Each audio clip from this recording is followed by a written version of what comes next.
I keep seeing people on Twitter upset about the fact that LitRPG has overtaken the fantasy genre. Now, if you're not familiar, LitRPG is it's a structure of story wherein the characters are self-aware that they are in a sort of a role-playing game level-up mechanic system. And that's the crux of it, is they're aware that they are gaining levels and gaining more power, and that means they're doing more damage and all that. And that means they're aware they're getting stronger. Which, if you think about it, that's one of the main reasons that people will read a story. They want to vicariously experience growth, power, and specifically power over people they don't like. You don't need a lit RPG system to do that. Plenty of fantasy, or even just general fiction, is about someone starting at the bottom, or even midway, or you name it, developing, rising in status, and then proving it by challenging typically the antagonist. LitRPG is just a way that people understand. It is a paradigm of thought that, because of video games and Dungeons and Dragons and board games and stuff like that, well, at this point, the LitRPG genre, and progression, fantasy, and wuxia, cultivation, and you name it, people are able to grasp and track the growth, like objectively. That's the way people think, and therefore that's the way people want to experience stories, at least some of the time. And if you've looked at the money these authors are pulling in, some of the time it's pretty often, like, it's rivaling romance. And I think there's actually just a lot of people that are sour about that they're not writing lit RPG because they think it's beneath them. I've definitely met people like that. To which I say, don't knock it until you've done it. Like, if you're just pissing around, not selling any books, and you're upset that, oh my god, I was reborn as the Swordmaster Mage King is selling 10,000 copies, maybe you just don't understand what makes her a good and appealing story. Now, the problem is they actually do have some fair complaints. I don't think a level-up system is itself the problem. I think that's basically just a magic system, and those are typically fine. Typically.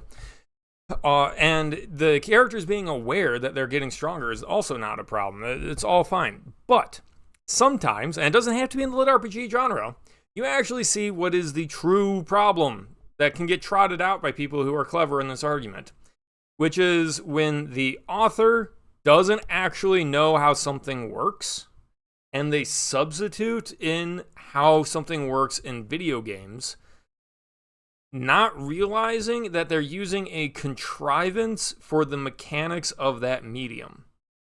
The best example I have recently is, imagine a space opera where all the tension is supposed to be about these wild, semi-magical firefights in space that are going on about killing commies and slavers and all that. And at the end of it, there's always this little passage about, oh, they were so shot up and wounded and tired and exhausted and on the brink of death. Then they just chug a healing potion.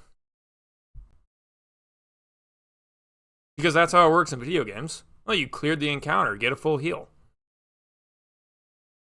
As if they don't realize that the reason a video game will give a full heal is because you need to, it's for save states, it's for reloading, it's for losing a fight and coming back and all that. It's not because there's supposed to be a continuing sense of immersion there. It's so that you can put the game down, come back to it, and have a fresh start.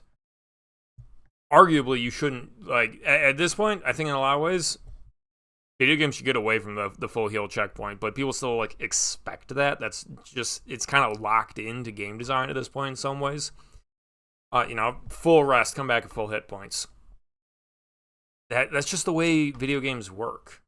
And but you'll see it in stories. Like, I remember when I was a kid reading Naruto, and they're just like, oh, it's because he's the Jinchuriki. Give him a full night's sleep and he's back in action, full fighting power. Where's the tension? It just evaporates if you do that. And that's just a lazy writer or an ignorant writer drawing on what they're familiar with and putting it into their story without regard for the consequences.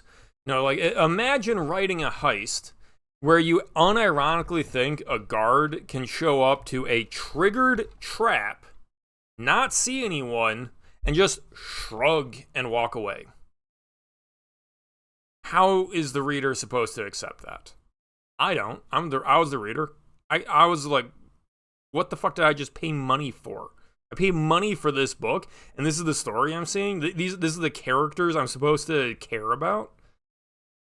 Now, maybe I'm just biased because I have also written LitRPG, but I don't really market this as LitRPG because it's kind of a piss take about the genre.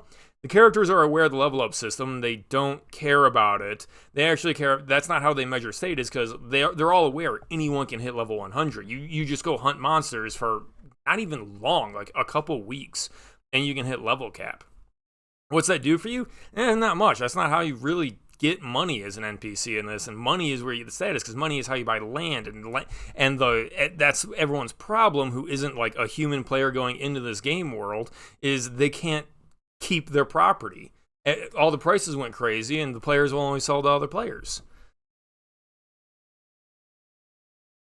When you level up, when you allow people to level up indefinitely, especially when the tension is supposed to be from combat power levels, you end up with the Dragon Ball Z issue.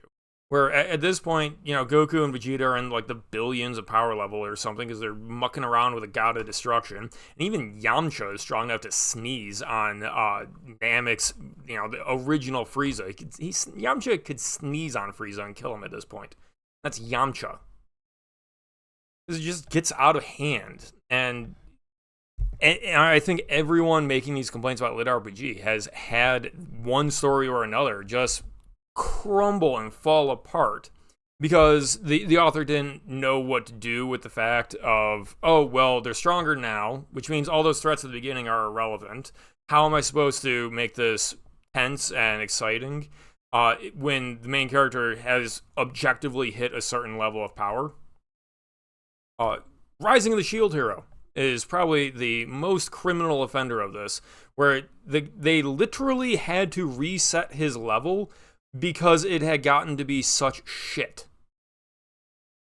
For the Rising of the Shield Hero, you know, that's the one that got really controversial because the princess accused the main character of non-consensual intimacy, and it just caused that huge kerfuffle on Twitter. And the reason it blew up so much is because people were defending it, because the story was really good until that got resolved. And you can just clearly see that, okay, so the author has some meat to tie up with making the other heroes pull their heads out of their asses, and then that got tied up shortly thereafter. Everyone just accepted that Naofumi was like competent and, you know, responsible and powerful, despite not really having offensive skills, even though the author just gave him offensive skills. The entire Spirit Turtle arc, terrible. It was just junk. And that's why after that, the author had to suck Naofumi into an alternate world again just to reset his level, because they only understood that it was good when the character levels were low and stakes could be managed, and they tried to recreate that. And it's just still crap, in my opinion. So, at this point, I hope I have proven my point. The difference between, you know, vicarious power growth and progression, totally fine. But when the system is being used as a replacement for basically reality, that's what's driving people up the wall. And I think people on Twitter trying to get engagement are kind of conflating those two things. Because let's be honest, LitRPG is making a lot of money, which means very subpar authors are able to get some traction because they're in the right genre and people are giving them chances. And you can pretty easily find some pretty obvious garbage. I think that's just the nature of people seeing dollar signs, right? But, short video today. Please drop a comment below about your favorite LitRPG, and I want to see if I've read any of them. Please subscribe to the channel. Stick around for more. Till next time. Join the book club. We're not reading LitRPG. We're reading old and good stuff, like currently Elric of Melniboné.